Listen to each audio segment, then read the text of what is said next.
really big bump right there. They shaved it down once before, but didn't really improve it any. Haven't made a video in a long time. Been having issues with my mic because this thing's been sitting for so long. I think the GoPro mic adapter connection is getting kind of janky. Sometimes it'll recognize the mic, sometimes it won't.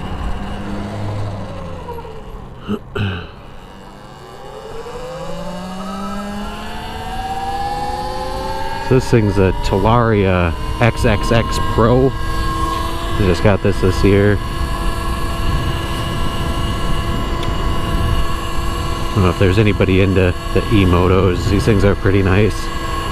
That's one of the more budget Talarias. Well, it's the cheapest Talaria in the lineup, to my knowledge. There's definitely much cheaper e-motos out there, but you're sacrificing quite a bit. Ran into some kid on an e-moto. It was like some 72 volt. I don't remember the brand, but looked it up and it was like $2,500. Like over $1,000 cheaper than this. But then I look at the specs and dude's got 72 volts with like 14 amp hours. You're not going very far on that. I think you're maybe what, 10 miles at best. This thing's got a 60 volt 40 amp hour.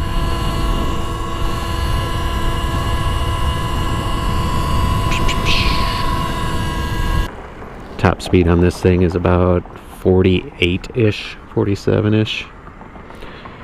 Depends on wind and incline.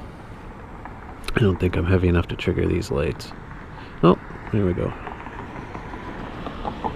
So this is fast enough for anything that I need right now for local commuting. I usually keep it in eco mode. I think maxed out at like 27.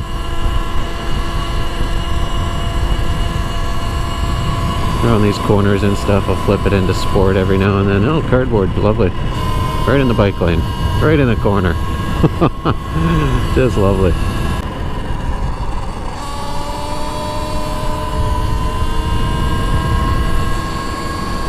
Around here I try to take it especially easy.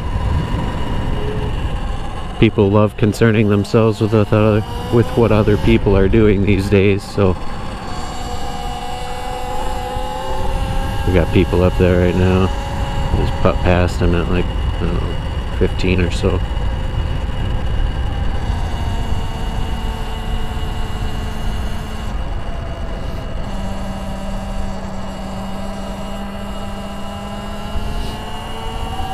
Friendly people. These are my favorite little corners here.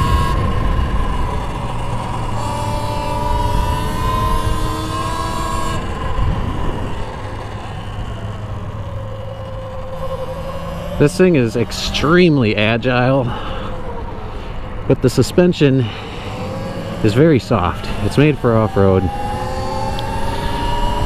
and just little bumps in corners really unsettles the suspension. The tire loses contact. I had it one time. Well, the first time I had a scare on it, I was coming home, just going around a corner. I was kind of on a decent lean angle. I mean, I wasn't going easy on it, but I also wasn't trying to scream around the corner.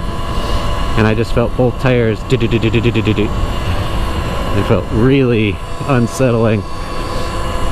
That should have been my first warning to kind of take it easy with this thing, because it just feels so capable. I mean, it instills a lot of confidence. And then I'm on my way to work last month. I'm running a little bit late, so I'm trying to make good time. I'm coming up to an intersection that I got to make a left onto, and at this intersection it's kind of dirty because you got the quarry right there and dump trucks that are constantly trailing dirt and gravel and rocks on the street, and nobody cleans it up. And I was conscious of this, like I was aware of this. I pushed the intersection anyways, going through the left turn. Both tires just slid out without warning. I was probably going 30, and My foot caught the pavement. I went to go catch myself because it slid out for me, like low-sided going left. I went to go catch myself with my left foot. Foot just gripped the pavement, sent me tumbling end over end, somersaulting, and I hyperextended everything in my left foot. I almost felt my left foot touch my shin, like flexing up. Sat on the ground for a second, like wincing in pain. I kind of hobbled up to my feet. I knew it was messed up. Reset the bike, because once you tip these, it triggers an error code. And I was like maybe 3 blocks from work, so I hopped on it, rode to work. Got to work and hobbled into the office. Then I assessed my damages. My ankle was the size of a softball. My knee was all cut up. It fucked me up good. I was out of work for almost a month. Almost a month exactly. I had to fight with HR just to come back. Just because I was out of work and I only went to the emergency room. I wanted all these documents. I had to go get a doctor's note to come back to work. I got all that stuff done. She's still not perfect. My mobility is still pretty limited. So these things are very dangerous. I've been riding motorcycles for the better part of, I don't know, 9 years, I think, almost a decade now. I've never had a wreck like that on a motorcycle. The other day, I was going through a suburb. I was actually coming the opposite direction, and went past one of these road bikers in his little spandex get-up. And I mean, I was in eco mode. I just passed him casually, gave him probably 10 feet or more of space between us. I was in the opposite lane just so I didn't get too close to him. And I get home and an officer comes to my door, and apparently he reported me for reckless driving, passing him at 26, 27 miles an hour. And this thing tracks my entire route, my average speed, max speed. That's one of the reasons I'm recording now, is so that these little Power Rangers can't report me for false things. Because I wasn't reckless driving at all. I barely looked at the guy. I just went on my way. Didn't ride home any different way than I usually do. And I guess one of the lieutenants seen me on the trail that I just got off of. And I was wearing an orange helmet at that time. I stood out like a sore thumb, so I don't know. I'm just trying to go about my business. I'm not trying to fuck around, piss anybody off, but people still manage to concern themselves with things that shouldn't be any of their business. So we're almost 4.5 miles into this ride, and pretty much constant throttle the whole way. 91%. It's dropping a little bit faster than it usually does. It's a little warmer out today, but not warm enough to interfere with the battery's longevity.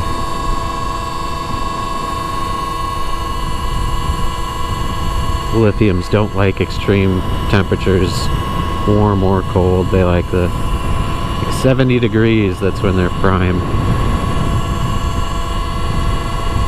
And about a minute here, regen should be able to kick in. Regen doesn't activate until below 90% battery. I'd like to find a charger that doesn't cost an arm and a leg, that I can set percentages and rate of charge. I don't like charging to 100% every time. And I don't trust unplugging it at like 75, because you can turn the bike on and see the battery percentage while it's charging. I just don't trust unplugging it at just manually. There's a lot of battery cells in here that I want to make sure are balancing. But I don't know enough about the charger. It's only like a 3-pin plug, so I don't know if it even balances it.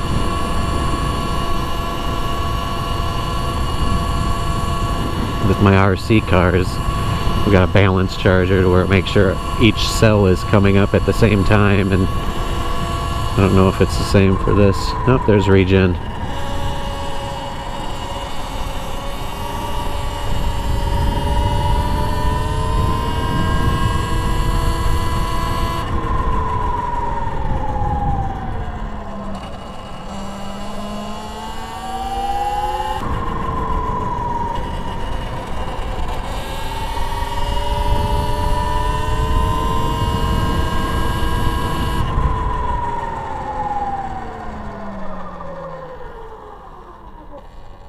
I do like the sound of this thing with regen. Got a futuristic noise.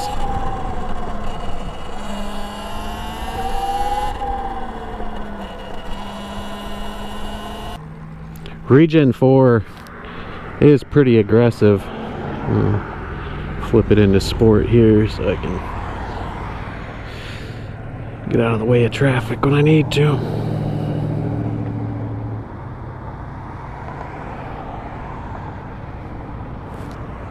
Yeah, Regen 4 really throws you forward, but it's not as,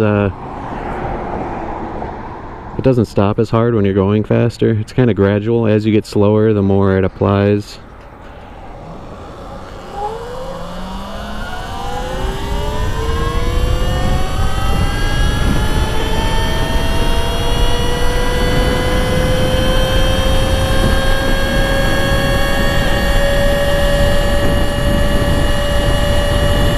So I'm hoping this battery lasts for a while. I'm planning on making this my daily summer vehicle for quite some time here.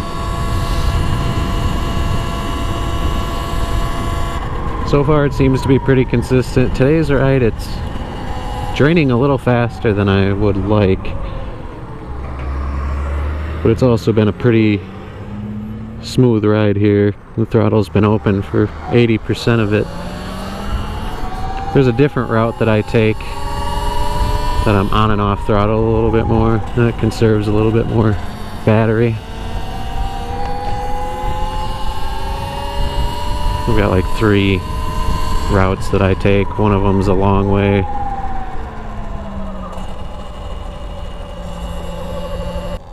Yeah, the slower you go, the more prominent that regen is.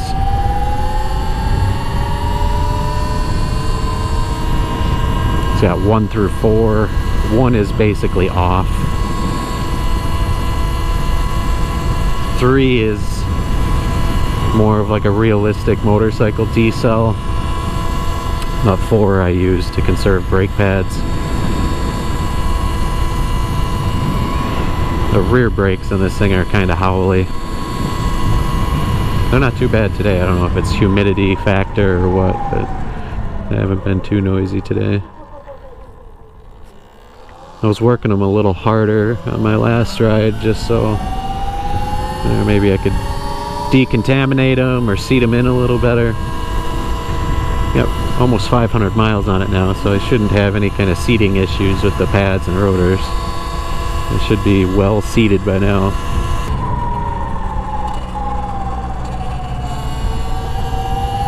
The throttle is extremely touchy. If you even breathe on it in decel with the regen, it cuts off regen and it gets kind of jerky. Definitely takes a little bit of finesse.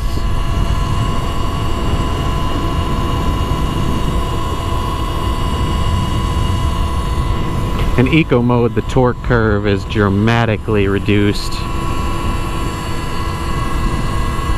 but I prefer commuting in eco mode because I can just keep it wide open and my speed stays. In sport mode, it's extremely hard to maintain your speed. Even on a smooth road, the throttle is unbelievably touchy, a little too touchy. I heard somewhere that buying them from Lunicycle, they retune it, and I don't know if I necessarily like it.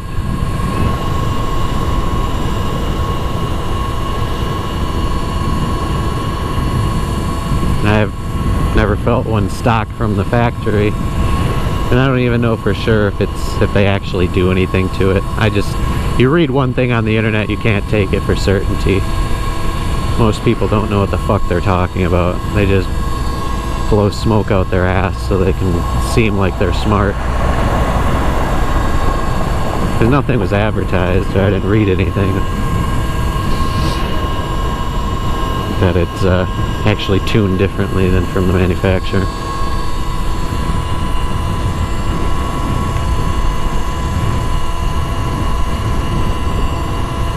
I was looking up power upgrades for this thing, and if you want a 72 volt battery, a new controller, and a new motor, you're paying more than the bike itself. It's like $4,500 to upgrade the power on this thing to a level that's like worth upgrading to. You can get this thing up to 90 miles an hour, and there was reports, some dude said the front tire comes up at like 50 miles an hour, which is just insanity. That would be a lot of fun. But not for twice the price of the bike. Let's see if this person stops. Roundabouts sketch me out a little bit when I'm silent. On motorcycles, I know they can hear me. And this thing, I just have to pay attention to them.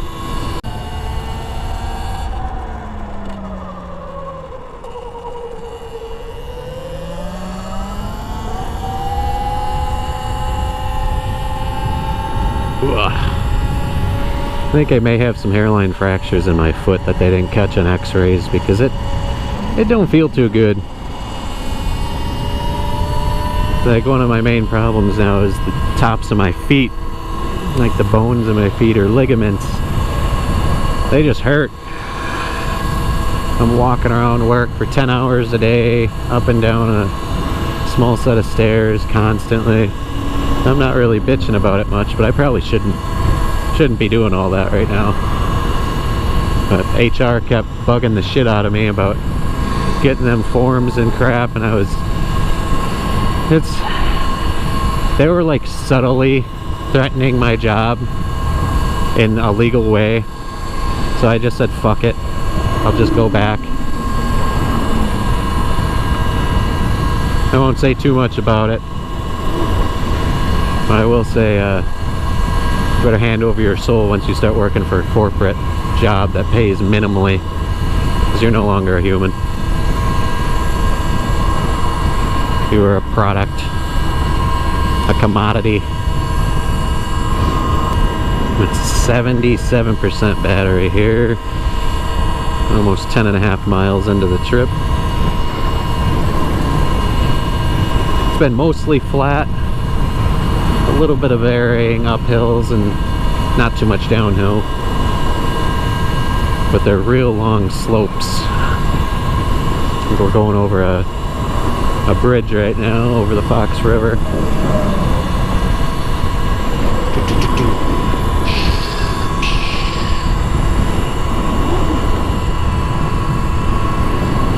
A little bit of a decline now. What sucks the juice is the constant throttle. The on and off, it's a little bit easier on the battery. Even in eco mode, if you're constant throttle, it just sucks the juice.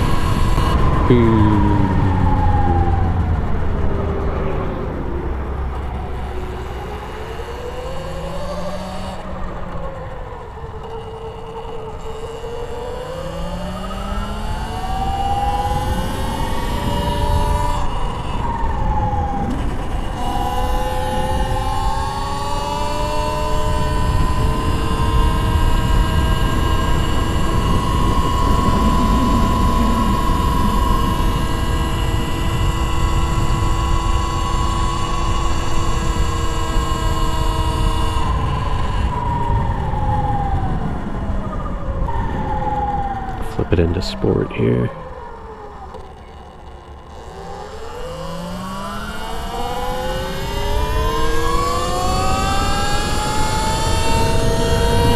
She does feel a little sappy on power right now.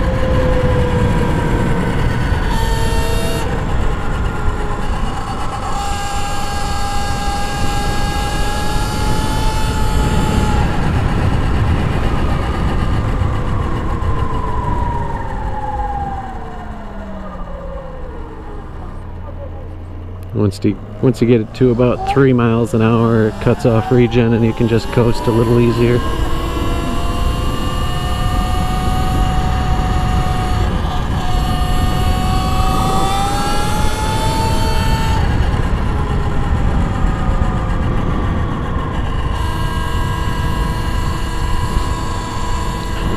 Would be nice if they incorporated a cruise control module for this thing, but it's not made for this.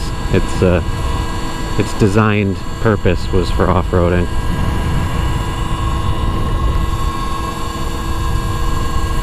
It does have the supermoto wheels on it, but still, the electronics and everything was designed for off-road. Suspension especially. I've dialed it in the best I could for street, but it's just too soft to have any kind of confidence really pushing it on pavement.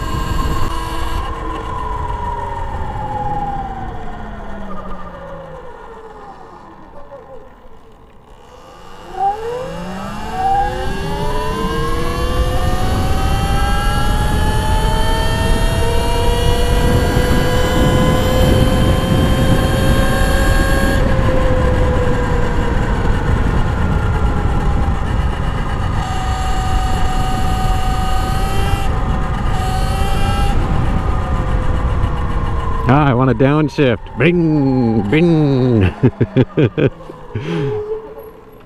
don't think I'll ever get over that muscle memory.